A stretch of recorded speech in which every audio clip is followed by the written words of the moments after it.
ಶಿವಾನಂದ ಪಾಟೀಲ್ ಅವ್ರು ಎಲ್ಲಿರ್ತಾರ ಅಲ್ಲಿ ಇರುವಂತದ್ದು ಒಂದು ನನ್ನ ರಾಜಕೀಯ ನನ್ನ ಗೆಳೆಯರಿದ್ರು ಕೂಡ ನಾನು ಅವರಿಗೆ ರಾಜಕೀಯ ನಾಯಕ ಅಂತ ಹೇಳಿ ನಾನು ಅವ್ರಿಗೆ ನಡ್ಸ್ಕೊಂಡು ಬಂದವ.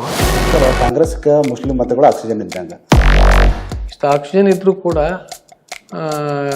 ಕಾಂಗ್ರೆಸ್ ಪಕ್ಷದಲ್ಲಿ ಸ್ವಲ್ಪ ಅಲ್ಪಸಂಖ್ಯಾತರಿಗೆ ಕಡೆಗಣಿಸೋದು ಹೆಚ್ಚಾಗಿದೆ ಪ್ರತಿಯೊಂದು ಕ್ಷೇತ್ರದಲ್ಲಿ. MC ಮುಲ್ಲಾ ಅವ್ರ ಸಾಮರ್ಥ್ಯ ಏನು ಸರ್? ರಾಜಕಾರಣಿಗಳ ಕೈಚೀಲಿರುವಂಥ ವ್ಯಕ್ತಿನ ಅಲ್ಲ. ಎಲ್ಲಿ ಹೋಗಿ ಅಲ್ಲಿ ಅವ್ರ ಬಾಗಿಲಿಗೆ ಗೇಟಿಗೆ ನಿಂತು ಚಾಪಲೂಸಿ ಮಾಡೋದು ಮತ್ತು ಹೋಗಿ ಓಪರಾಗಿ ಮಾಡೋದು ಆ ವ್ಯಕ್ತಿ ಅದು ನನ್ನ ಬಳಿ ಮೊದಲಿಂದೇ ಬಂದಿಲ್ಲ.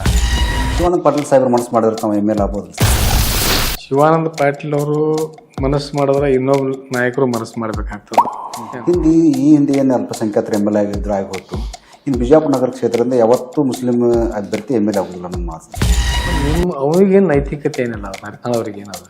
ಯಾಕಂದ್ರೆ ಅವರೇ ಸತ್ತ ಈ ವರ್ಷದ ಚುನಾವಣೆಯಲ್ಲಿ ಚಿಂಚೋಳಿಯಿಂದ ತರಿಸಿ ಬೋಗಸ್ ಓಟ್ ಮಾಡಿಸಿ ಇಲ್ಲಿ ಓಟ್ ಮಾಡಿಸಿ ಅವ್ರು ಏನಂತಾರೆ ಸರ್, ನಮ್ಮ ಮುಸ್ಲಿಮರ ಓಟನ ಬೇಡ ಶಾಸಕರಾಗಿ ಅಂತ ಮಾತು ಸರ್.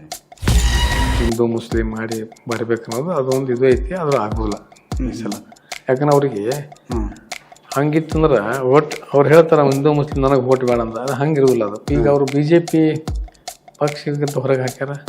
ಈಗ ಮುಂದೆ ಪಕ್ಷೇತರಾಗಿ ನಿಂದಿರ್ಲಿಲ್ಲ ಅವ್ರು ಸಾಮರ್ಥ್ಯ. ಯಾಕಂದ್ರೆ ಗೊತ್ತಾಗ್ತಾವ ಈಗ ನಿಂತು ಆಸೆ ಬರ್ಲಿಲ್ಲ. JCP ಅಂತ